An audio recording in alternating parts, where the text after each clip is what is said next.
Kebijakan pemerintah hilirisasi nikel yang diperuntukkan peningkatan nilai tambah dibantah. Kebijakan itu disebut tak memberi manfaat besar bagi negara dan masyarakatnya. Bahkan dituding hanya menguntungkan Tiongkok. Benarkah? Bagaimana itu bisa terjadi?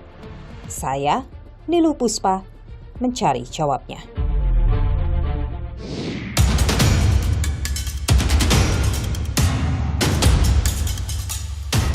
Dan sungguh hilirisasi itu kita tidak dapat banyak, maksimum 10%, 90%-nya dari kecil. Kira hitungannya gimana? Contoh nikel, saat diekspor bahan mentah, setahun kira-kira hanya 17 triliun. Setelah masuk ke hilirisasi menjadi 510 triliun.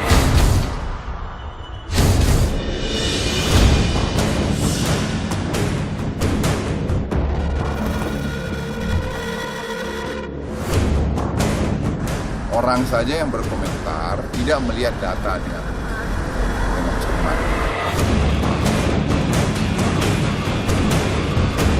510 triliun itu uangnya tidak masuk ke Indonesia semua. Kenapa Anda bisa mengatakan begitu? Apa dasarnya? Karena hampir 100% ekspor itu kan dilakukan oleh perusahaan China. Pajak yang diterima dihitung aja kan besar. Tapi ruangnya memang lebih besar punya Cina. Ya, karena ada alasannya, Mbak. Jadi untuk teknologi pengolahan nikel ini memang di dunia by far yang paling advance itu adalah Tiongkok. Ada yang mengatakan begini, bahwa investornya Tiongkok, kemudian pemodalnya juga dari bank Tiongkok. Jadi memang benar-benar ini semuanya larinya hanya ke Tiongkok saja keuntungannya. Ada kekuatan-kekuatan tertentu yang bermain. Orang-orang di bisnis ini di atau dalam pemerintahan. ada orang dalam pemerintahan yang ikut bermain di bisnis Kelas ini? tinggi. Presiden Joko Widodo terus mendorong hilirisasi di sektor mineral dan pertambangan yang dimiliki Indonesia. Dengan hilirisasi, Indonesia tak lagi mengekspor bahan mentah, melainkan yang sudah diolah sehingga memiliki nilai ekonomi yang lebih. Optimisme tinggi terhadap langkah hilirisasi kembali ditegaskan Presiden saat sidang tahunan 16 Agustus 2023, di mana Presiden menyebut investasi hilirisasi mengalami peningkatan. Ia juga bilang hilirisasi yang dilakukan adalah untuk transfer teknologi. Saya pastikan ini akan berbuah manis pada akhirnya, terutama bagi kesejahteraan masyarakat Indonesia. Sebagai gambaran, setelah kita stop ekspor nikel ore di tahun 2020, investasi hilirisasi nikel tumbuh pesat. Kini telah ada 43 industri pengolahan nikel yang akan membuka peluang kerja yang sangat besar. Hilirisasi yang ingin kita lakukan adalah hilirisasi yang melakukan transfer teknologi. Bukan tanpa alasan, Presiden menyinggung soal hilirisasi dalam pidato kenegaraannya. Soal hilirisasi belakangan memang ramai jadi perbincangan setelah ekonom senior Indef Faisal Basri menyentil Presiden soal hilirisasi yang disebut oleh Faisal hanya menguntungkan Tiongkok. Kalau hilirisasi sekedar dari biji nikel jadi NPI atau jadi ferronikel, NPI dan ferronikelnya 99% diekspor ke Cina. Jadi hilirisasi di Indonesia nyata-nyata mendukung industrialisasi di Cina. Pernyataan Faisal Basri ini menuai bantahan dari pemerintah. Adu argumen dan data terjadi. Kalau hitungan kita ya, contoh saya berikan contoh nikel. Saat diekspor mentahan, bahan mentah, setahun kira-kira hanya 17 triliun. Setelah masuk ke industrial downstreaming, hilirisasi menjadi 510 triliun. Pak Jokowi tidak mungkin kita kasih data yang tidak. Orang saja yang berkomentar tidak melihat datanya. Larangan ekspor biji nikel sudah dilakukan Indonesia sejak tahun 2020 lalu. Hal ini pun menuai protes keras dari Uni Eropa. Gugatan dilayangkan ke Organisasi Perdagangan Dunia (WTO) Meski Indonesia kalah dalam gugatan, Indonesia tak gentar, pelarangan tetap dilakukan dan Indonesia siap melawan gugatan ini lewat banding. Hilirisasi sektor mineral pertambangan telah menjadi amanat undang-undang. Dalam Undang-Undang Nomor 3 Tahun 2020 disebutkan pemegang IUP atau izin usaha pertambangan dan izin usaha pertambangan khusus pada tahap kegiatan operasi produksi wajib meningkatkan nilai tambah mineral dalam kegiatan usaha pertambangan melalui pengolahan dan pemurnian untuk komoditas tambang mineral logam. Hilirisasi tentu hal yang baik, membuat kita punya daya tawar lebih tinggi. Jika pemasukan negara tinggi, tentu akan berdampak pada kesejahteraan masyarakat. Lantas, bagaimana pengusaha melihat hilirisasi yang sudah dilakukan Indonesia? Program hilirisasi yang digaungkan atau dijalankan oleh pemerintah Indonesia ini adalah sangat baik. Yang diperlukan tambahan lagi atau mungkin langkah selanjutnya adalah bagaimana menciptakan industri turunannya lebih banyak lagi. Kenapa sih China yang lebih masif datang ke Indonesia membangun industri smelter nikel? Karena mereka didukung oleh pemerintah China dengan diberikan interest rate yang sangat kecil. Makanya yang kami harapkan perbankan nasional dapat mendukung hal ini. Bagaimana sebenarnya hilirisasi nikel ini? Benarkah tak untungkan Indonesia? Saya akan bertemu dengan ekonom senior Indef Faisal Basri dan juga Deputi Investasi dan Pertambangan Kemenko Marves Septian Haryo Seto. Ikuti saya, saudara. Setelah dibantah oleh pemerintah, Faisal Basri masih tetap pada pendirian bahwa hilirisasi yang dilakukan oleh Indonesia saat ini memang lebih banyak menguntungkan Tiongkok. Apa fakta-fakta yang dimiliki oleh ekonom senior Indef Faisal Basri? Saya sudah bersama dengan Faisal Basri saat ini. Terima kasih Pak Faisal sudah bersama Niluh. Terima kasih, Mbak. Sehat selalu. Ini ada argumen data Anda dan pemerintah. Sekarang apakah hitung-hitungan Anda soal misalnya yang disebut oleh Presiden peningkatan jumlah ekspor nikel ini misalnya, sudah sama atau masih berbeda juga? Saya mengakui saya tidak memasukkan dua unsur. Jadi yang saya masukkan itu ekspor kode HS 72 saja. Padahal ada kode HS 73 dan 74. 75. Nah, jadi kalau 72, 73, 75 digabung, boleh dikatakan benar apa yang disampaikan Pak Jokowi. Bahwa peningkatan ekspor kita tinggi sampai 510 triliun itu. Betul, dari 17. Kan saya tidak terlalu mempermasalahkan perbedaan data ya. Tapi esensinya adalah 510 triliun itu uangnya tidak masuk ke Indonesia semua. Kenapa Anda bisa mengatakan begitu? Apa dasarnya? Karena hampir 100% ekspor itu kan dilakukan oleh perusahaan China.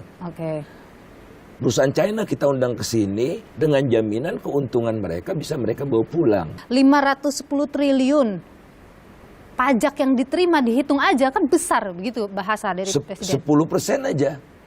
10% saja pajak yang kita kenakan ke sana kan 57. Pemerintah baru melaporkan, Bung Seto baru melaporkan di tanggapannya kan, kenaikannya cuma 17.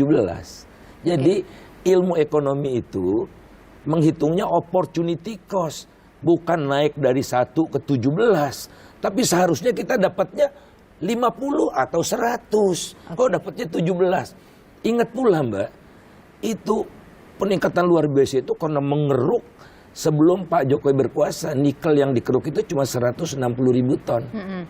2022 1,6 juta ton. 10 kali lipat, sehingga kalau tidak ada cadangan baru 13 tahun lagi habis. Nikelnya habis. Jadi waktu kita membangun mobil listrik, nikelnya impor. Ongkos lingkungannya dahsyat, tidak dihitung oleh Pak Jokowi. Jadi Anda sebenarnya ingin mengoreksi di mana ini? Apakah soal pendapatan yang masuk ke negara karena sudah ada hilirisasi atau dampak lingkungan sebenarnya? Semua. Kalau ilmu ekonomi ada ongkos langsung, ada ongkos lingkungan, ada ongkos sosial dihitung. Kan kita bicara republik. Nah, pemerintah yang diwakili oleh Saudara Seto itu perhitungan finansial. Dalam analisis ekonomi itu namanya benefit cost analysis. Untungnya dari keberadaan smelter kan macam-macam ya, sekolah pasti diberitahukan. sekolah politeknik segala macam gitu, itu manfaat. Tapi kan ada ongkosnya, ongkos lingkungan, ongkos macam-macam, ongkos sosial, polusi dan sebagainya dihitung. Masalah kerusakan lingkungan sebenarnya sudah ada ya dalam undang-undangnya untuk ada revitalisasi lingkungan yang harus dilakukan ketika terjadi eksploitasi alam. Menurut Anda itu nggak maksimal dilakukan? Justru pemerintah dan DPR mengeluarkan undang-undang omnibus yang melonggarkan syarat-syarat lingkungan itu. Jadi tidak Ada kekuatan-kekuatan tertentu yang bermain. Oke. Ya. Orang-orang di bisnis ini di atau dalam pemerintahan. ada orang dalam pemerintahan yang ikut bermain di bisnis Kelas ini? tinggi. Anda mau Tapi buktikan di sini? Luhut Panjaitan.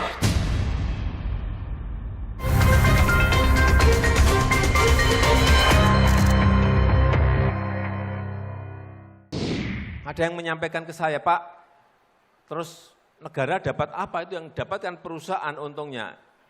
Jangan lupa, waktu mengekspor bahan mentah, kita itu memungut royalti, pajak, penerimaan negara bukan pajak, pajak perusahaan, pajak karyawan. Setelah hilirisasi, bayangkan, negara memungut dari 32 triliun. Setelah hilirisasi, negara memungut dari 510 triliun. Pilih mana? Yang tidak setuju hilirisasi, silakan maju. Saya beri sepeda. Smelter ini tidak berada di ruang hampa. Ada geopolitik, ada politik, ada korupsi, demokrasi, konflik of interest, kelindahan kepentingan, ya. Pejabat-pejabat juga main di nikel gitu-gitu. Jadi tidak di surga ini. Apa yang Anda mau bilang dengan tadi kata-kata itu? Ada kekuatan-kekuatan tertentu yang bermain. Oke. Ya. Orang-orang di bisnis ini di atau dalam pemerintahan. ada orang dalam pemerintahan yang ikut bermain di bisnis Kelas ini? tinggi. Ini serius ya? Sangat serius. Kita bisa buktikan dengan. Anda mau buktikan di sini? Luhut Panjaitan, Menko Marinvest dan Kementerian Marinvest gitu. Bagaimana ia bisa terlibat di situ? Dia Menteri Koordinator Maritim dan Investasi. Dia membawahi berbagai kementerian, antara lain Kementerian SDM. Fungsi Menteri Koordinator menurut saya itu mengempower menteri-menterinya, bukan menganggap kementerian lainnya tuh, kementerian-kementerian itu tidak mampu terus diambil alih, bukan begitu fungsi Menteri Koordinator. Nah, jadi di dalam intervensi itu ada konflik kepentingan. Apa konflik kepentingannya? Pak Luhut kan punya tambang batu bara. Apa kepentingannya di nikel? Yang saya tahu di beberapa ada orang dia, di beberapa di kawasan industri, misalnya di IMEP itu ada orang dia. Nah, kemudian dalam perundingan juga kan ya Pak Luhut mengakomodasi ya kepentingan Tiongkok itu. Pak Luhut juga punya akses ke Perdana Menteri macam-macam. Kereta cepat juga Pak Luhut yang atur. Kan saya tidak menuduh Pak Luhut punya kepentingan di kereta cepat, tapi menunjukkan betapa pengaruh Pak Luhut itu besar gitu. Nah kan power tend to corrupt. Absolute power corrupt absolutely berlaku untuk kasus ini. Anda mau mengatakan bahwa ada kepentingannya Pak Luhut di bisnis ini karena ia juga ikut dalam bisnis yang berkaitan dengan nikel ini atau turunannya. Iya. Industri listrik misalnya, itu yang Anda mau katakan, industri mobil listrik misalnya.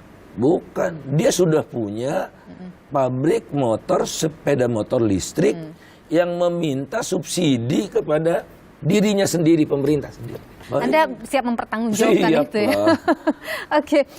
Soal smelter misalnya yang dikuasai oleh Tiongkok, alasan pemerintah adalah karena mereka yang punya teknologinya yang bagus.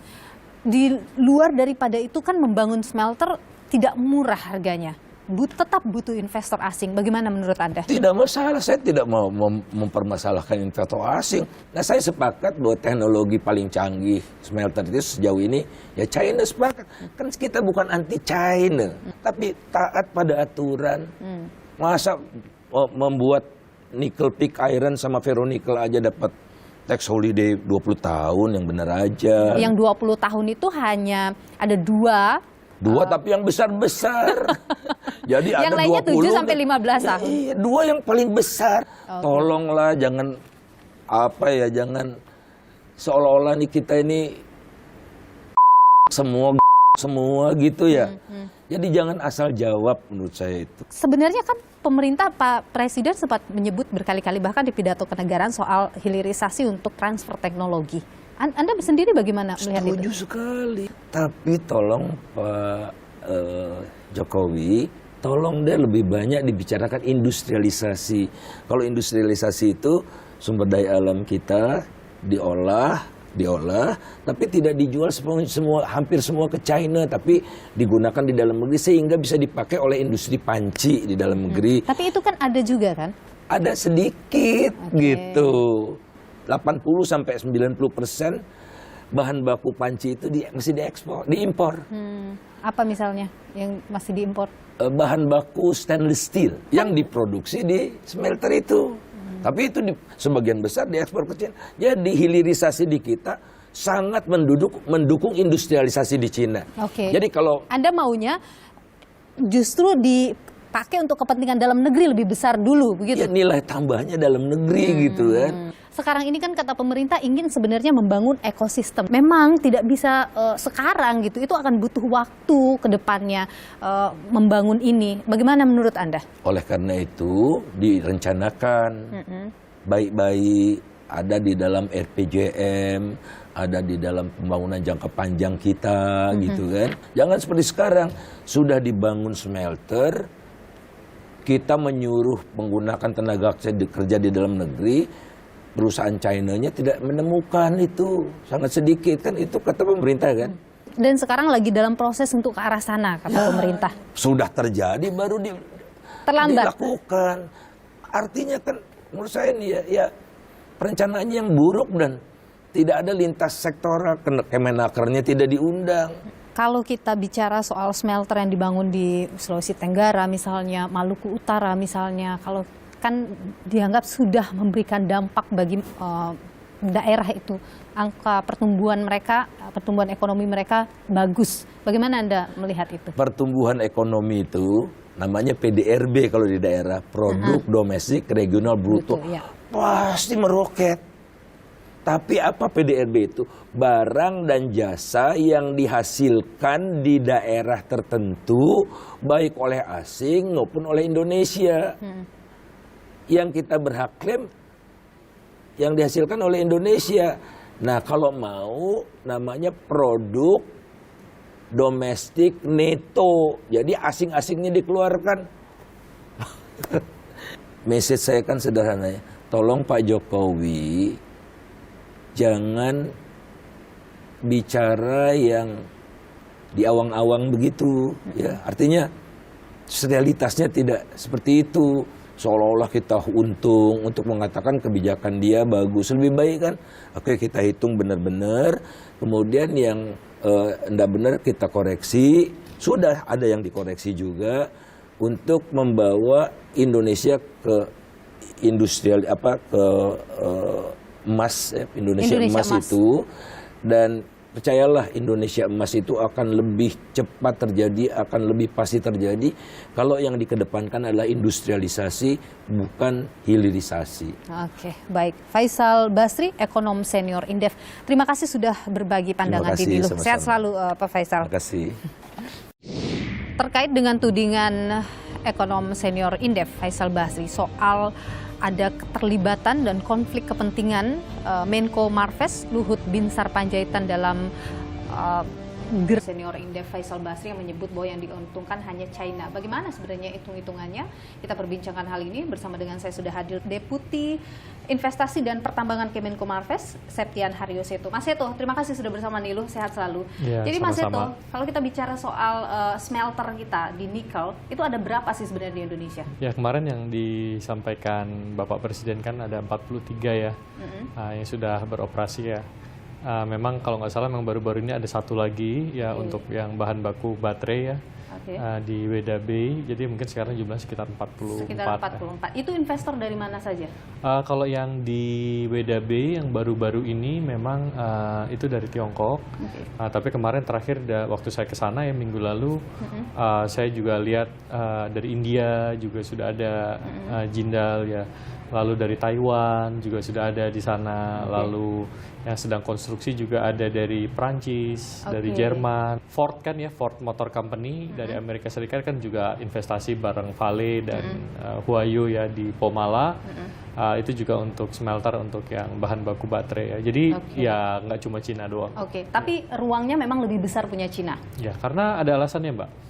Jadi untuk teknologi pengolahan nikel ini memang di dunia by far yang paling advance itu adalah Tiongkok ya. Jadi mereka yang pertama kali juga membawa masuk ke Indonesia teknologi smelter, terus kemudian untuk yang bahan baku baterai yang HPAL ya itu dari mereka ya. Dan teknologi mereka memang sangat efisien ya. Ada yang mengatakan begini bahwa investornya Tiongkok, kemudian pemodalnya juga dari Bank Tiongkok. Jadi memang benar-benar ini semuanya larinya hanya ke Tiongkok saja keuntungannya. Enggak juga ya. Jadi saya kira kita harus ngerti bagaimana konsep perhitungan nilai tambah ya. Kan kita punya biji nikel nih. Biji nikel ya 1 ton, kemudian kita olah menjadi misalnya nickel pig iron kan. Nah untuk mengolah biji nikel menjadi nickel pig iron kan ada sumber daya yang harus kita keluarkan. Ya kan ada tenaga kerja, listrik ya. Komponen-komponen biaya yang lain, depresiasi gitu ya, untuk teknologi segala macam ya. Lalu kemudian ada komponen keuntungan. Keuntungan itu hanya sekitar 12,2%. 12,2% itu termasuk nanti untuk bayar bunga, bayar cicilan, ya itu terserah investor mau dibayarkan kemana gitu kan, tergantung bank yang dia gunakan. Lalu juga dividen yang dia akan terima. Sekarang kita hitungkan.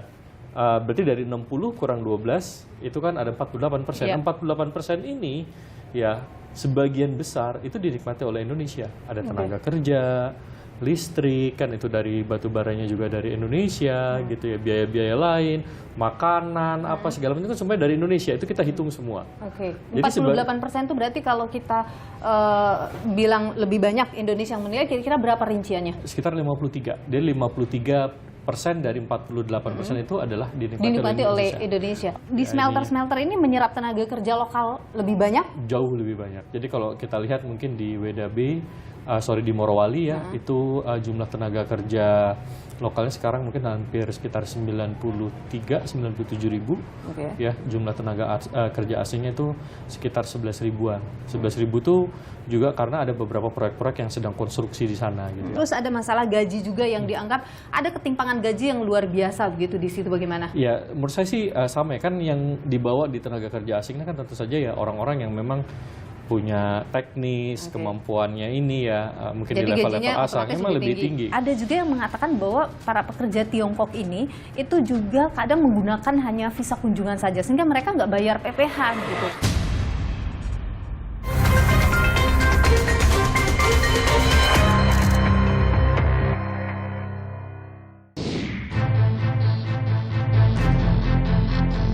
Sungguh hilirisasi itu kita tidak dapat banyak. Maksimum 10%, 90%-nya lari ke Cina. Contoh nikel, saat diekspor mentahan, setahun kira-kira hanya 17 triliun. Artinya apa? Kontribusi terhadap PDB ekonomi pasti lebih gede, Bro. Ada juga yang mengatakan bahwa para pekerja Tiongkok ini itu juga kadang menggunakan hanya visa kunjungan saja, sehingga mereka nggak bayar PPh begitu. Saya tahu ini ada terjadi kasusnya ya, terutama waktu itu zaman-zaman COVID apa segala macam ini ada.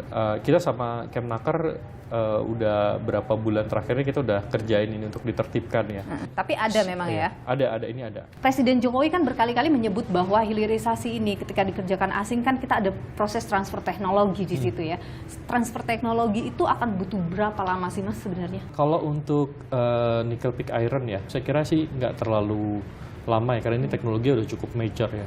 Tapi kalau untuk yang high pressure acid leaching ya, yang untuk pengolahan bahan baku baterai ya, dari nikel kadar rendah ini teknologinya lebih kompleks ya, karena dia ada proses kimia di situ. Mungkin ini yang nanti akan butuh waktu. Tapi ada satu pabrik aspal yang di Morowali ya, yang dia lakukan karena dia tahu ini bahwa jumlah tenaga kerjanya dari Indonesia yang ahli di bidang ini itu kurang ya. Waktu membangun itu dia sudah merekrut lulusan-lulusan S1, dia sekolahkan S2 di Tiongkok. Itu jumlahnya mungkin ada sekitar 35 orang. Nah, ketika dia kembali, pabriknya udah selesai, ini mereka yang operasikan semua. Mereka yang operasikan, diajarin gimana prosesnya, apa segala macam. Dan dia sekarang udah ngirim batch yang kedua lagi. Itu bisa diberlakukan tidak misalnya di smelter yang lain juga? Di Morowali, saya kira di Konawe ya, yang di Gunbuster atau di Virtu Dragon ya, mereka sudah membuat politeknik di sana. Kalau di WDB, mereka masih dalam bentuk balai latihan ya. Kita ini sebenarnya bisa tidak sih dalam negeri membangun smelter sendiri, Mas? Sebenarnya kalau sekarang kan dua ya, jadi udah banyak investor-investornya itu lokal sekarang yang mayoritas ya. Tapi kan mereka juga kerjasama sama Tiongkok kan. Ya. Apa yang jadi kendala pembangunan smelter itu? Pertama satu, di awal-awal tentu saja kan yang ngerti ini kan masih banyak tentu saja dari Tiongkok. Resikonya seperti apa, bisnis modelnya seperti apa segala macam. Tapi sekarang setelah kalau boleh dibilang 3-4 tahun berjalan secara konsisten ya, mulai banyak nih lokal-lokalnya yang muncul. Dan perbankan sendiri juga sama, Mbak. Kebetulan saya komisaris di salah satu bank ya. Dan kita juga lihat ketika mau masuk kan kita juga lihat, oh ini resikonya gimana. Kita perlu memahami dulu nih gitu. Tapi sekarang kita lihat ya Mandiri, BCA, BNI itu juga udah terlibat dalam pembiayaan. Arahan dari Bapak Presiden kan jelas ya. Bapak Presiden tuh arahannya adalah gimana kita membangun satu ekosistem industri. Apa yang kita akan dorong adalah ekosistem baterai litium dan juga mobil listrik. Gitu ya. Jadi memang ini targetnya ke arah sana. Targetnya ke arah sana, dan kalau Mbak Nilu baca di artikel yang saya tulis kan, kita lagi bangun lithium refinery gitu. Padahal kita nggak punya lithium, nggak ada bahan bakunya gitu ya. Industri mobil listriknya juga masih relatif baru tumbuh, tapi sudah ada investor-investor yang berani masuk. Ada kekhawatiran begini, jangan-jangan ini kemudian nanti hanya akan dinikmati kelompok tertentu saja, orang-orang tertentu saja yang berada di bisnis itu? Saya kira enggak lah kalau misalnya ini dinikmati oleh kelompok-kelompok tertentu aja. Ini champion kita ada Antam nih, yang BUMN, lalu kemudian Vale di mana negara juga punya 20% dan nanti juga akan naik kepemilikannya gitu. Jadi resource yang nikel kita yang besar ini sebagian besar masih dipegang oleh negara. Kalau ada yang mengatakan begini, kita itu sebenarnya even ada hilirisasi, toh kita juga tetap mengekspornya tidak barang jadi, kita ekspor setengah jadi juga, habis itu kita beli lagi. Ya memang tadi ya ada butuh proses ya, Mbak. Kalau stainless steel sih aku rasa kita udah sampai di tahapan itulah. Cuma tinggal dalam negeri ini menyesuaikan lah untuk produknya. Tapi untuk yang baterai tadi yang saya sampaikan, ini ekosistemnya kompleks, nggak cuma nikel, gitu. Ada kobalt, aluminium, kita litium, gitu ya, graphite, ya segala macam ya.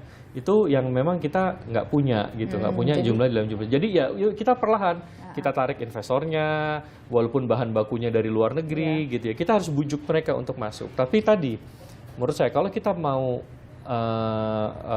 sampai ke titik hilirnya ya, sampai ke baterai sel dan baterai packnya, industri permintaan mobil listrik di dalam negerinya harus naik dulu. Disoroti juga masalah dampak lingkungannya. Meskipun memang dalam undang-undang kan sudah diatur soal ada kewajiban revitalisasi tadi ya dilakukan, tapi dianggap belum maksimal, Mas. Bagaimana pemerintah melihat ini dan memaksimalkan itu? Ada dua ya. Jadi di sisi tambangnya ya, di sisi tambangnya yang harus dilakukan adalah bagaimana reklamasi pasca tambang itu dilakukan dengan baik. Mengawasinya itu bagaimana untuk dipastikan mereka melakukan ada dua Mbak.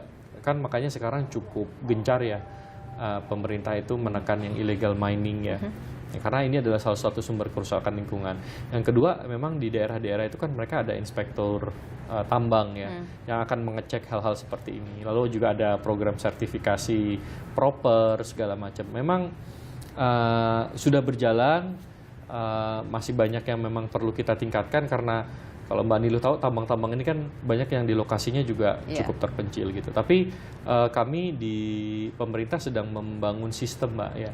Namanya Simbara. Ini sudah kita lakukan di batu bara. Jadi kalau di batu bara itu setiap ton produksi batu bara di Indonesia kita tahu ini dari tambang mana.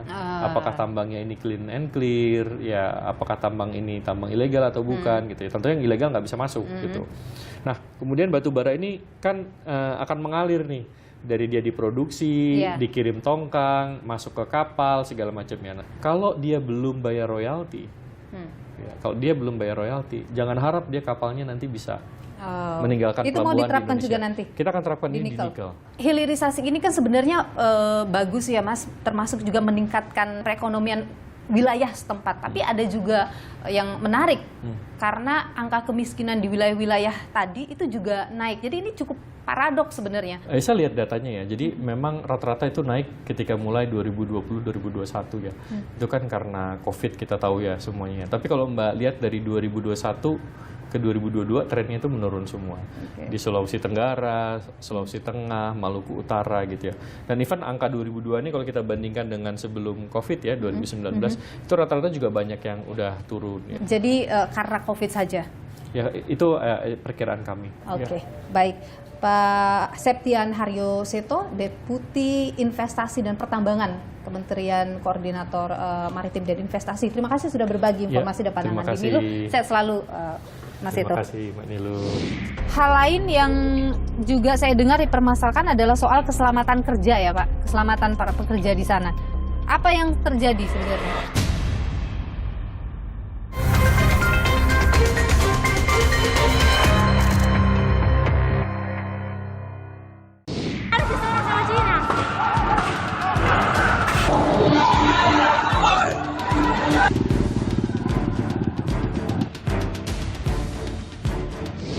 Kalau gaji sekarang berapa Pak Sar? Untuk gaji pokok 28. Kemudian ada tambahannya tunjangan PPS jabatan itu tergantung tingkat bahaya di kes masing-masing. Jadi kalau di total itu kira-kira dapat berapa Pak? 3,5. Pak, bagaimana dengan pekerja Cina Pak kondisinya saat ini? Apakah masih ada pekerja Cina? Kalau untuk di tempat saya itu ada Cina, jadi dia sebagai pengawas juga. Gajinya lebih tinggi. Gajinya lebih tinggi daripada pengawas Indo. Pembangunan smelter di sejumlah wilayah di Indonesia, smelter nikel ini diharapkan bisa berdampak positif bagi masyarakat, utamanya di sisi penyerapan tenaga kerja. Apakah kemudian hal ini benar dirasakan demikian oleh masyarakat di sekitar smelter yang dibangun? Kita perbincangkan hal ini. Bersama saya sudah hadir salah seorang pekerja di pabrik yang berada di kawasan Indonesia Morowali Industrial Park. Saya harus menyamarkan namanya, termasuk juga saya menyamarkan narasumber saya ini. Terima kasih sudah bersama Niluh. Jadi Anda bekerja di salah satu perusahaan yang smelter ya Pak ya, yang ada di kawasan Indonesia Morowali Industrial Park ya? Ya Bu. Berapa lama Anda bekerja di sana? Saya bekerja kurang lebih 7 tahun. Bagian apa? Saya bekerja di divisi elektrik. Elektriknya ya. Ada berapa banyak pekerja di perusahaan yang tempat yang Anda kerja ini? Kalau yang masuk di database di data BPJS itu yang laporan yang saya lihat BPJS Ketenagakerjaan itu kurang lebih hampir 9.000 sekarang.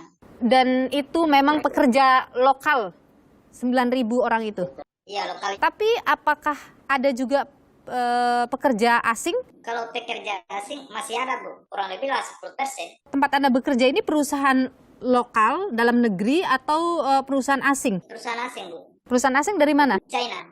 Berapa sih Pak pendapatan yang didapat gaji pokok misalnya di sana? Kurang lebih 4 juta dengan tunjangan tetapnya. Tapi itu di luar dari tunjangan-tunjangan yang lain. Jadi bisa bawa pulang sekitar 5-6 juta mungkin? Tergantung jam kerjanya, lemburannya. Kalau yang 12 jam kerja di atas 8 juta, 9 juta.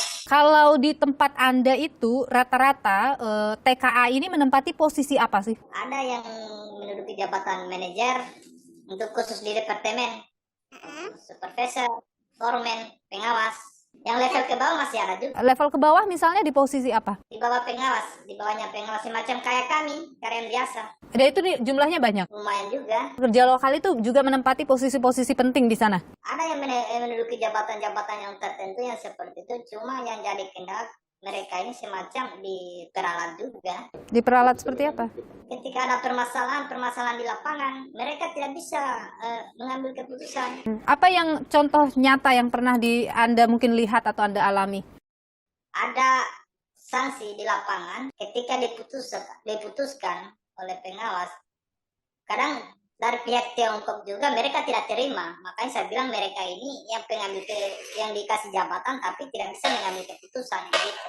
Hal lain yang juga saya dengar dipermasalahkan adalah soal keselamatan kerja ya Pak, keselamatan para pekerja di sana. Apa yang terjadi sebenarnya?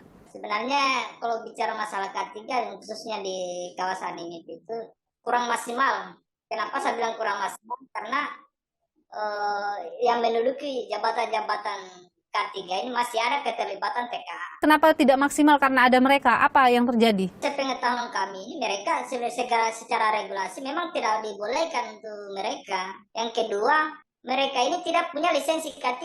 Bagaimana mau terapkan K3 sedangkan mereka saja tidak punya lisensi. Tapi ada kan SOP kerja itu ada kan untuk keselamatan kerja?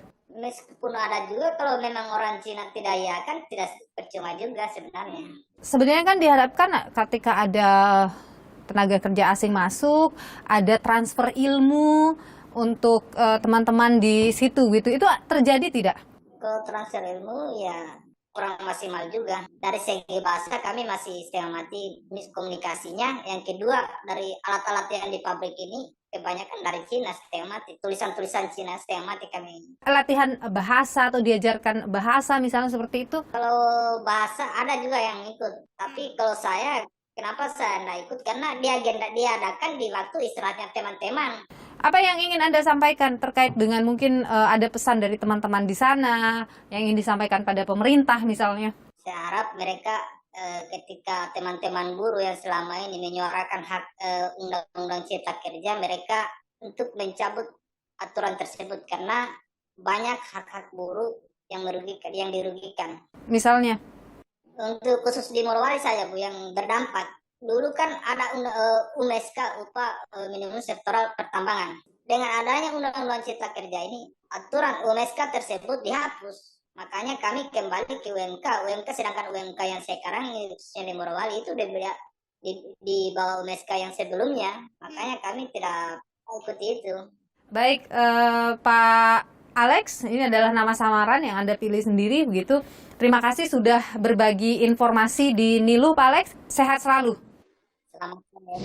Hilirisasi nikel diharapkan dapat mendorong industri dalam negeri. Namun di sisi lain, pembangunan smelter nikel membawa dampak lain. Apa saja? Berikut informasinya untuk Anda.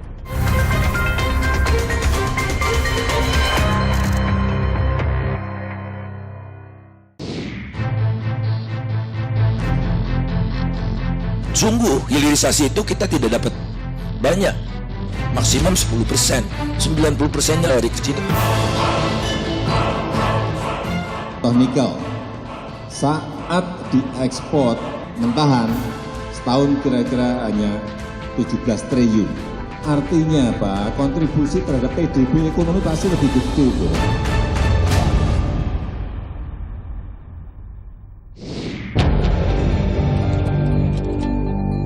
Indonesia punya daya tawar tinggi sebagai negara dengan cadangan nikel terbesar di dunia. Diperkirakan, Indonesia mampu memenuhi 2/3 kebutuhan nikel dunia. Sadar akan besarnya potensi komoditas nikel, pemerintah lakukan hilirisasi dengan tidak lagi mengekspor bahan mentah, namun bahan yang sudah diolah sehingga punya nilai ekonomi lebih tinggi.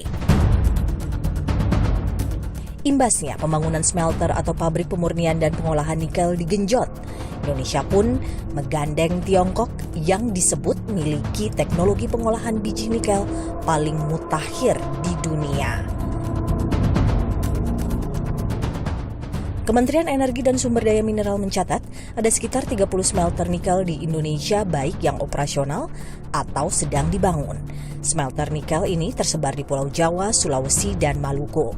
Keterangan teranyar Kementerian Koordinator Kemaritiman dan Investasi menyebut ada sekitar 44 smelter yang telah beroperasi di Indonesia.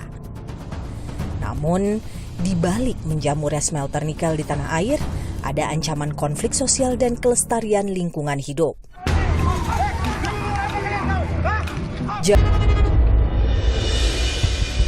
Tak hanya soal ketenaga kerjaan, kegiatan eksploitasi pertambangan juga timbulkan dampak sosial dan lingkungan.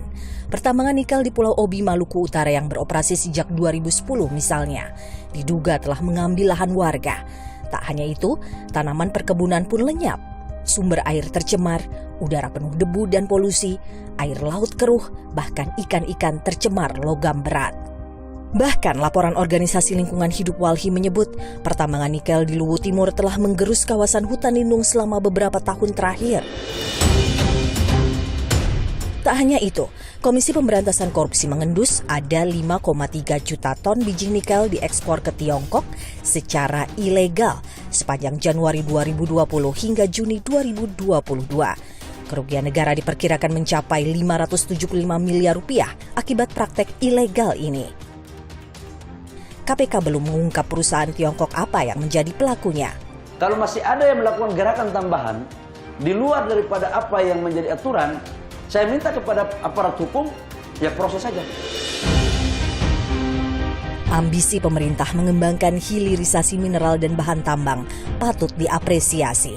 Namun sebagai pemangku kebijakan, pemerintah juga harus cermat mengolah sumber daya alam agar hasilnya bisa bermanfaat bagi seluruh masyarakat Indonesia, bukan hanya dinikmati golongan tertentu saja.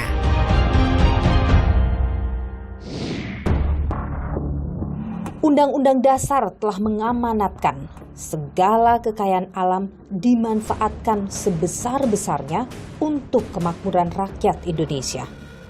Maka sudah sepatutnya kebijakan pengelolaan sumber daya alam berpihak pada kepentingan umum yang berkelanjutan. Kecermatan dibutuhkan agar tak hanya untungkan kelompok tertentu saja.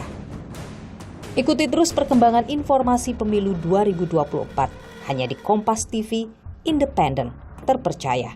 Saya, Niluh Puspa, sampai jumpa.